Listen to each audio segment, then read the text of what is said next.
अगर उस दिन तुम्हारे घर पर इतने सारे अतिथिगण नहीं आए होते ना, तो फिर उस दिन तुम्हें तुम्हारे घर का एक बहुत ज़रूरी बात मालूम हो जाता जो हो नहीं पाया।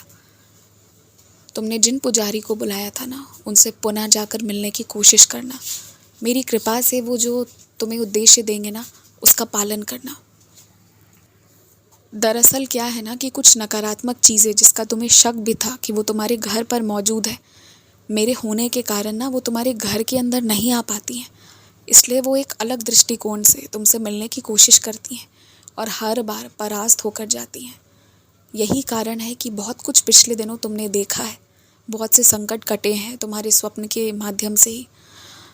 तो ना कुछ चीज़ों का बदलाव तुम्हें करना है। तुम चिंता मत करो, वो मैं बतला दूंगा। केवल तुम वो कर देना जो कहा जाए। और जो तुमने नहीं किया है ना, जो भी चीज़ें तुमने नहीं करी है अब तक, लेकिन अगर अब कहा जाए तो उसे ज़रूर करना। मेरा नाम लेकर करना, बिना डरे, सब ठीक रहेगा। और हाँ, घर को ना तुम जितने पैसों में खर्च करके चलाना चाहोगे वो उतने में चल जाएगा। यदि तुम थोड़ी कटौती करना चाहो तो वो भी हो सकता है, क्योंकि ये तो तुम्हारे ऊपर निर्भर करता है ना कि तुम्हें क्या रखना है, क्या नहीं रखना है, कितना रखना है, कितना हटाना है।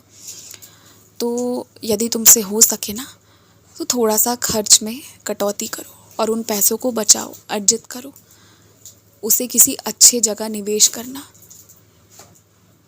मैं तुम्हें जीवन जीने से नहीं रोक रहा, खुशियाँ बांटने से नहीं रोक रहा, लेकिन जहाँ कटौती करके भी खुश रहा जा सकता है वहाँ तुम करो। और बच्चों को ये संस्कार देना बहुत ज़रूरी है कि हर बात बात पर नए कपड़े, नए सामान लाकर नहीं दिए जाएंगे।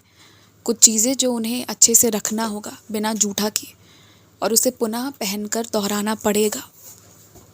ये सब कुछ जो तुम करते आए हो वो तुम आगे भी सबको सिखाओ। और तुम्हारी परवरिश पर कोई सवाल करे, जवाब करे, इन चीज़ों की तकलीफ़ मत लो। तुम अपने तरफ से 100% देकर जो तुम्हारा धर्म बनता है वो करो। बाकी चिंता मेरी है, मुझ पर छोड़ दो। कुछ लोगों की नौकरियां ना तुम्हारे हाथ में रहती हैं। तुम्हारे अच्छा कहने से उनका अच्छा और तुम्हारे बुरा कहने से उनका बुरा हो सकता है। कोशिश करना कि तुम्हारे हाथों से बुरा नहीं हो, ना उनका और ना उनके संस्थान का। जो भी कहना सत्य कहना, पर ऐसे शब्दों में कहना कि दोनों की बढ़ोतरी हो। मेरी कृपा तुम पर है, तुम ये स्मरण रखना। जहाँ भी फंसो, जहाँ भी अटको, कोई जवाब ना दे पाओ या लगे कि दे दोगे तो बुरा, ना दोगे तो बुरा, वैसे में मेरा स्मरण करो। जो मैं कहलवाऊँगा ना वो सबसे उत्तम होगा, उसमें कोई सवाल नहीं कर सकता। और हाँ, तुम्हें मेरे मंदिर ताज़े फल लेकर आने हैं। एक दिन तो लेकर आना, और हफ्ते में एक दिन कोशिश किया करो कि चाहे तुम आधा किलो लाओ, चाहे 1 किलो लाओ, मगर ताज़ा फल लेकर आया करो। बहुत खुश रहो और मंत्र जाप की संख्या बढ़ा दो, कृपा जल्दी मिलेगी।